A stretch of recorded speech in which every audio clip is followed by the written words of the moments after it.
rising junior at Stratford Preparatory, which is this school.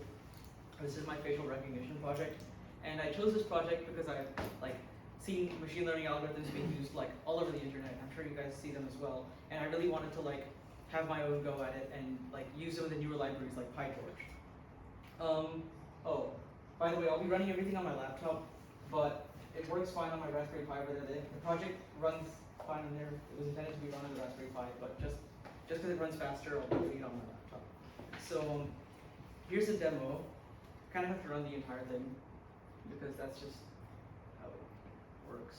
So basically when I look here, it draws a bounding box over my face. If I look directly at the camera, you'll see its predictions on whether I'm me or not me and what emotion I have.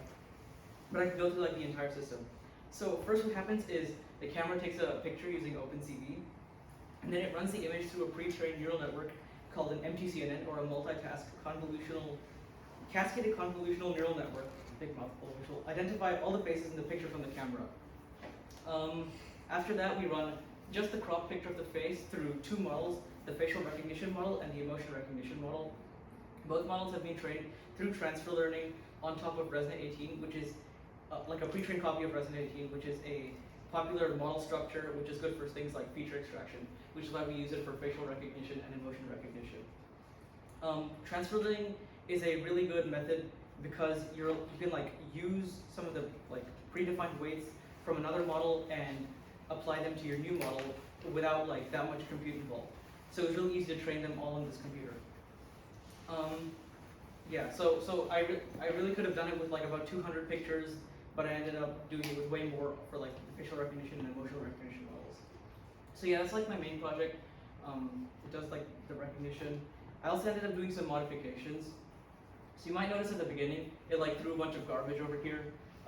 That's the session tracking system.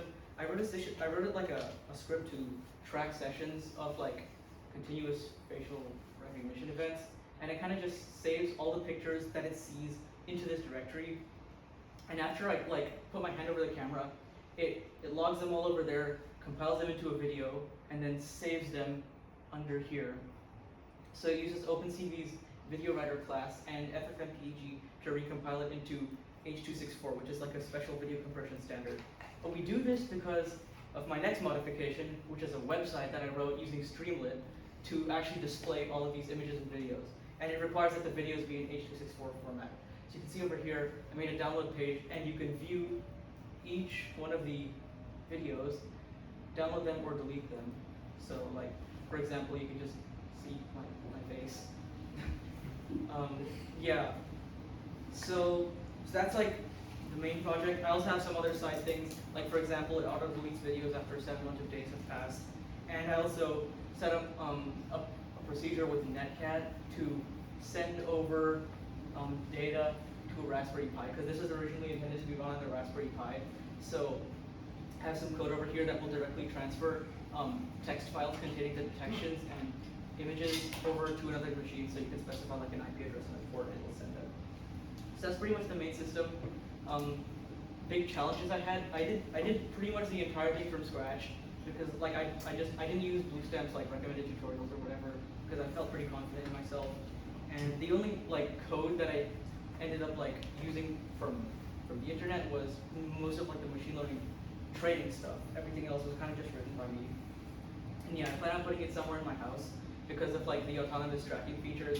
I can kind of just leave it there for days on end and just not have to deal with it because it'll clean up after itself. It'll delete extra videos. Yeah, I really enjoyed this project and my Bluestamp experience.